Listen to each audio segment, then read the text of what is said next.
हाँ बच्चों, जैसा कि 11th क्लास के बच्चों के लिए क्वाड्रेटिक इक्वेशन का 3 वीडियोज लेक्चर बना दिया गया था और उसमें आपको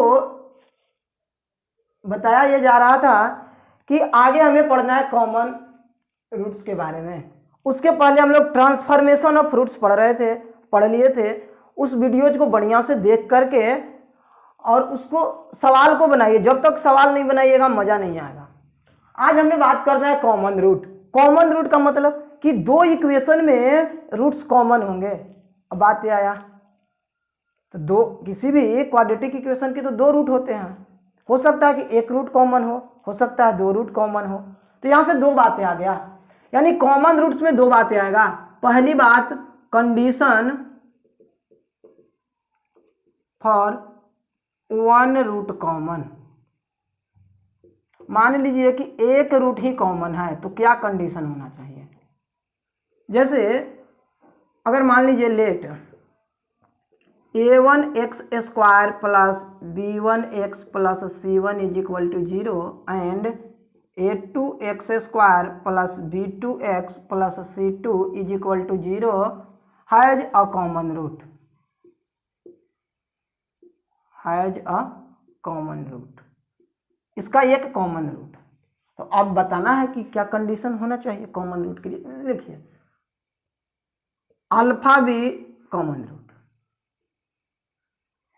हमने मान लिया कि अल्फा जो है कॉमन रूट। अगर अल्फा कॉमन रूट है तो इसको भी सेटिस्फाई करेगा।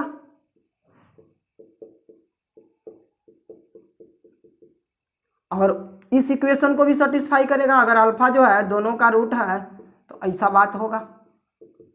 चलिए, ये इक्वेशन फर्स्ट है, इक्वेशन सेकंड। अब आप 10th क्लास पढ़ के आए हैं तो आपको पता होगा कि इक्वेशन कैसे सोल्व होता है। यानी solving first and second by cross multiplication method तो जरूर पढ़े होंगे। Cross multiplication method, cross multiplication method तो सारे बच्चों को आता होगा 10th के जो भी पास किए हैं। देखिए, क्रॉस मल्टीप्लीकेशन में क्या होता है। क्रॉस मल्टीप्लीकेशन में सिंपली यही होता है कि सबसे पहले ये वाला लिख देते हैं अल्फा स्क्वायर, ये अल्फा वाला, और इधर 1 लिखते हैं। ये अल्फा वाला को ऐसे ढक देते हैं, ऐसे लिखते हैं तो b1c2 माइनस b2c1। फिर आप क्या कहते हैं, इसको ढक लेते हैं और a2c1 माइनस a1c2। अब जो है इसको ढकते हैं और लिखते हैं a1b2 माइनस a2b1। यही बात हो गया। ये जो है हमारा लिखा गया यहां से ऐसे। यहां आप क्या देख रहे हैं, अल्फा की वैल्यू। अगर यहां से आप देखेंगे कि अल्फा बराबर, इसको इक्वेट करिए तो अल्फा बराबर आ जाएगा a2c1 minus a1c2 divided by a1b2 minus a2b1। और क्या, अगर फर्स्ट और लास्ट को कंपेयर किया जाए तो alpha square is equal to b1c2 minus b2c1 divided by a1b2 minus a2b1। अब क्या देख रहे हैं कि ये अल्फा स्क्वायर है तो इसका स्क्वायर बराबर ये होना चाहिए। यानी कि अगर आप बात करेंगे तो यहां से आगे बढ़ रहे हैं इधर, तो इसका स्क्वायर यानी a2c1 minus a1c2 divided by a1b2 minus a2b1 के होल स्क्वायर। ये अल्फा का स्क्वायर, और अल्फा स्क्वायर की वैल्यू ये है b1c2 minus b2c1 divided by a1b2 minus a2b1। एक से एक तो कट जाएगा, यानी हमारा कंडीशन बन के आ गया a2c1 माइनस a1c2 का होल स्क्वायर बराबर, यहां से आएगा b1c2 माइनस b2c1।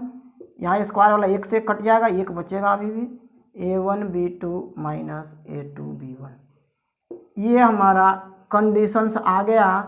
यानी यही हमारा कंडीशन है, condition for one root common. ये वन रूट कॉमन का ये कंडीशन हो गया। यानी हमें याद रखना होगा।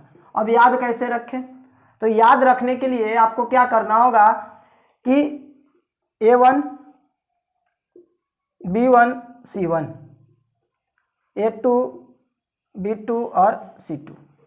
आपको क्या करना है कि फर्स्ट और पहले लास्ट का, देखिए ऐसे जाना है और ऐसे जाना है, फर्स्ट और लास्ट। तो A1C2 देखिए ये जो है इसी में पहले करेंगे तो इधर से करिए या इधर से करिए, स्क्वायरिंग में तो कोई फर्क नहीं पड़ेगा। तो अगर आप A2C1 ले रहे हैं, देखिए A2C1 और माइनस का A1C2, कोई दिक्कत नहीं है। अब जो है अब क्या होगा कि ये B वाला इसके साथ और ये B वाला इसके साथ, तो ये B1C2 और B2C1 आएगा। फिर इसके बाद A के साथ आएगा ये आपस में ऐसे।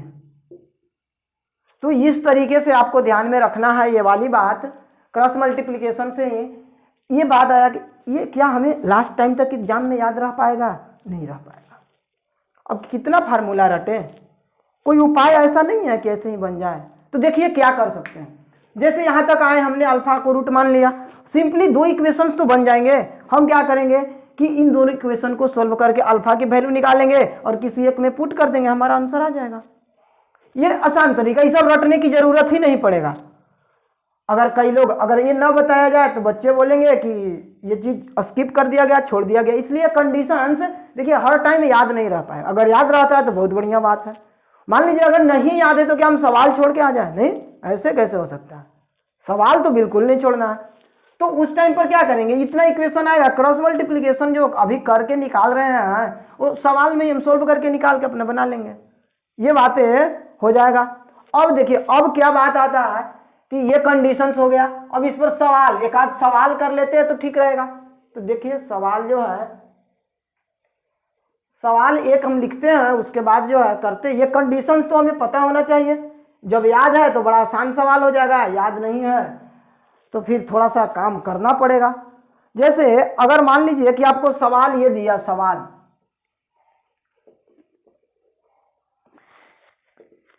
Determine the value of M, M की हमें वैल्यू बताना है, फॉर विच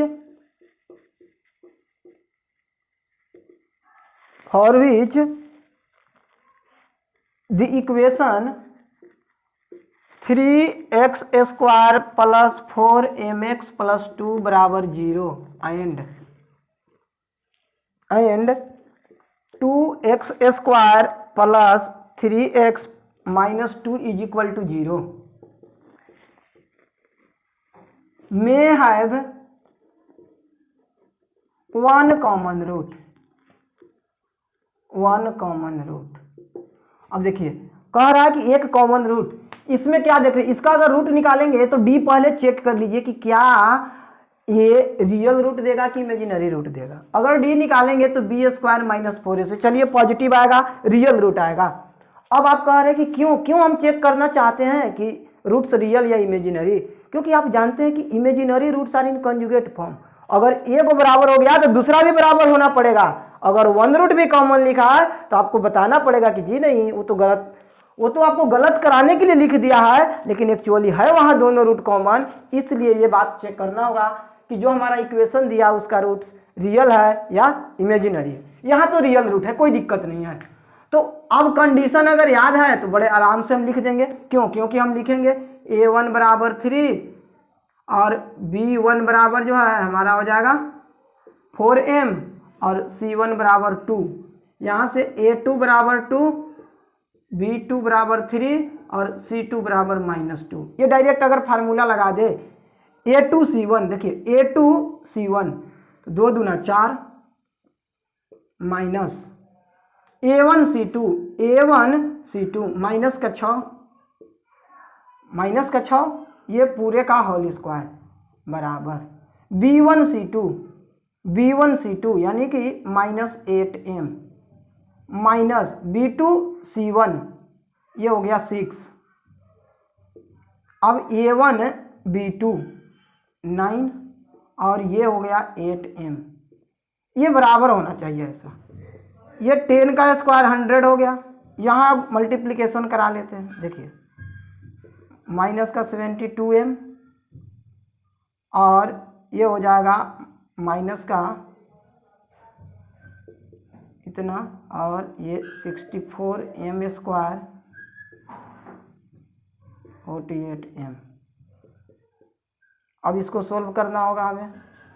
अब जैसे ही आप ये इक्वेशन को सोल्व कर लीजिए, अब क्या करेंगे कि इसको जैसे ही करिएगा तो ये इतना आ जाएगा। अब इसके बाद मैं क्या कैलकुलेशन करूं, आप ये क्वाड्रेटिक जब बन गया तो क्वाड्रेटिक तो आपको सोल्व करना आता है, अब सोल्व कर लीजिए। मैंने सोल्व कर दिया है, एम की वैल्यू इतना आएगा।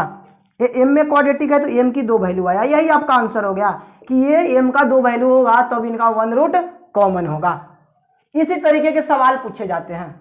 अब बात यह आया कि चलिए अभी तो आप 1 रूट कॉमन की बात कर रहे हैं, क्या बोथ रूट्स कॉमन नहीं हो सकता है? बिल्कुल हो सकता है। अगर बोथ रूट्स कॉमन हो गया तब क्या होगा, तो अब अगला एडिंग लगाइए कॉमन रूट्स में ही both root condition for both roots common. अगर दोनों रूट कॉमन है तो क्या कंडीशन होना चाहिए? मान लीजिए कि let a1x² plus b1x plus c1 is equal to 0 and a2x² plus b2x plus c2 बराबर 0 हैव बोथ रूट्स कॉमन। अगर ऐसी बात है तो क्या होगा? अगर दोनों रूट कॉमन है तो ये क्या कहेंगे कि जब दोनों रूट कॉमन हो गया तो एक दूसरे पर क्वानिसाइड कर गया है। और 10th क्लास में पढ़े होंगे कि अगर दो इक्वेशन एक दूसरे पर क्वानिसाइड कर जाए यानी मेनी सॉल्यूशन होने के लिए क्या होता था, a1 अपॉन a2 बराबर b1 अपॉन b2 बराबर c1 अपॉन c2। ये हमारा कंडीशन हो जाएगा और ये बड़ा ही आसान कंडीशन है। इस पर ये इससे बहुत कम सवाल पूछे जाते हैं, अगर पूछा जाएगा तो बड़ी आसान हो जाएगा इतना। अब इस पर रिलेटेड सवाल जो है हमें करना होगा, तो सवाल से बात करते हैं। चलिए एक सवाल से ही हम लोग बात करते हैं। तो सवाल ही क्या है, ये तो अब रखना जो है ये तो सबको याद ही रहता है, इसमें तो कुछ है ही नहीं। सवाल की बात अगर करें तो देखिए सवाल क्या है। सवाल ये है if x² plus 3x plus 5 is equal to 0 and x² plus bx plus c बराबर 0 है। देखिए बड़े चालाकी से कैसे लिखता है सवाल में, कॉमन रूट या बगल में एस लिख देगा, यानी कि कॉमन रूट या रूट्स कोई जरूरी नहीं है, एक भी कॉमन हो सकता है, दोनों का दोनों भी कॉमन हो सकता है। एंड देखिए बड़े आराम से लिखा A B C belongs to natural number, then find the minimum value of A plus B plus C. A plus B plus C का मिनिमम वैल्यू पूछा है। अब देखिए अब बात यह है कि क्या एक रूट कॉमन है कि दो रूट कॉमन है, ये तो लिखा ही नहीं। अब क्या करें, तो पहले ये जो इक्वेशन है जो नोन इक्वेशन है इसको पहले चेक करिए। इसको क्या देख रहे हैं आप कि इसका अगर डी निकालेंगे, इसका डी अगर बात करें डिस्क्रिमिनांट की वैल्यू निगेटिव आएगा। देख लीजिए जब डिस्क्रिमिनांट निगेटिव आएगा तो यानी रूट्स आर इमेजिनरी। अगर इमेजिनरी रूट है तो रूट्स आर इन कंजुगेट यानी both roots common, both roots are common. यानी ये अब सवाल 1 रूट कॉमन का नहीं बोथ रूट कॉमन का हो गया, जो कि दिया हुआ नहीं था, ये इमेजिनरी रूट आने के कारण ऐसा हो गया। तो अब क्या करिएगा, आप डायरेक्टली लगाइएगा इसका 1x² का कॉफिशिएंट इसका a, या आप इसका किसी का भी ले सकते हैं। a b c है, यहाँ 1 है, यहाँ 3 है, यहाँ 5 है, ये किसी लेमडा के बराबर होगा। अब देखिए अब क्या हो जाएगा, a बराबर अगर a प्लस बी प्लस सी की हमें बात निकालना है तो ये लेमडा 1 प्लस 3 प्लस 5 लेमडा यानी कि 9 लेमडा। और क्या बोल रहा है कि ABC जो है नेचुरल नंबर है, तो लेमडा मिनिमम नेचुरल नंबर के लिए लेमडा क्या रखना पड़े, तो मिनिमम वैल्यू मिल जाए 1। नेचुरल नंबर ये सब नेचुरल नंबर है, तो ये 9 लेमडा आया। नेचुरल नंबर के लिए मिनिमम लेमडा वाला जो है 1 रखेंगे तभी तो नेचुरल नंबर सबसे छोटा नेचुरल नंबर 1 वाला बात है।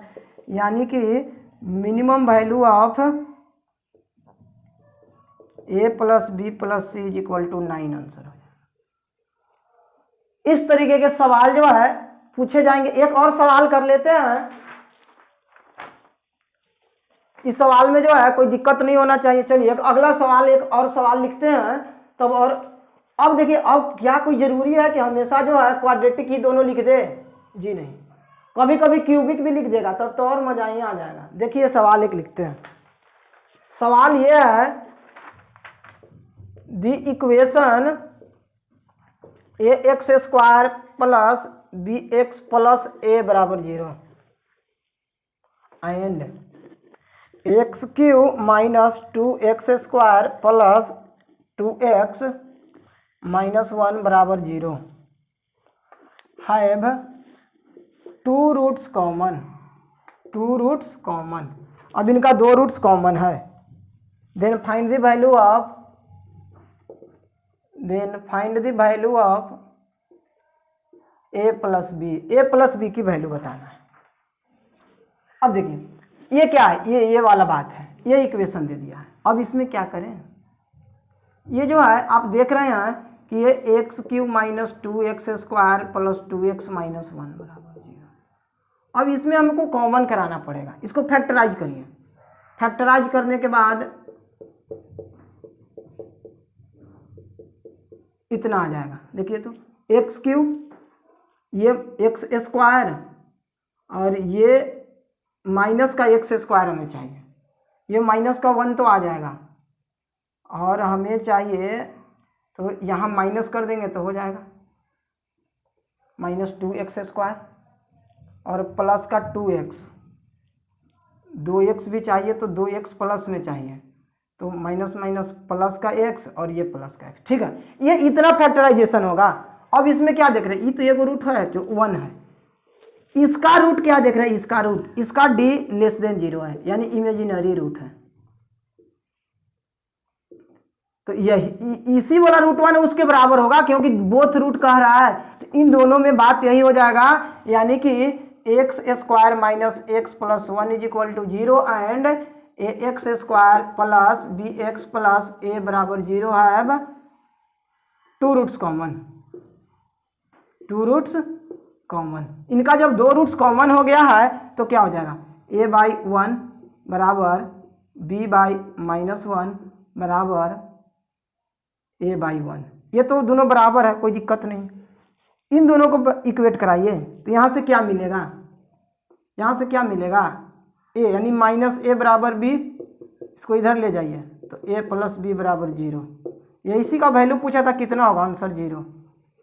तो इस तरीके के सवाल पूछे जाते हैं, बड़े ट्रिकी सवाल पूछे जाते हैं। अगर आप सोच रहे होंगे कि ना जो है इसे दे देगा हम निकाल लेंगे, नहीं, ये बड़ा आपको ऐसा लिखेगा और यहाँ से सवाल पूछेगा।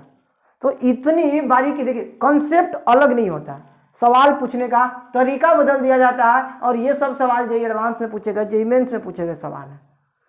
आप जो है सवाल अगर आपको देखना है तो जेईई मेंस 2013 में, जेईई मेंस 2013 में आप एक क्वाड्रेटिक का सवाल देखिएगा जो इसी कंसेप्ट पर सवाल है, इमेजिनरी रूट। उसमें 1 रूट कॉमन दिया था, लेकिन वो इमेजिनरी रूट थे इसलिए बोथ रूट कॉमन हो गए थे और उसमें पूछा था वैल्यू, वो भी आप बना करके देख लीजिएगा। ठीक है, तो आज के लिए इतना ही रहने देते हैं और अगली क्लास में जो है हम लोग कुछ एक्सप्रेशन के बारे में पढ़ेंगे कि क्वाड्रेटिक एक्सप्रेशन का minimum maximum value graphical representation पढ़ेंगे कैसे होता है। ठीक है, अगली क्लास में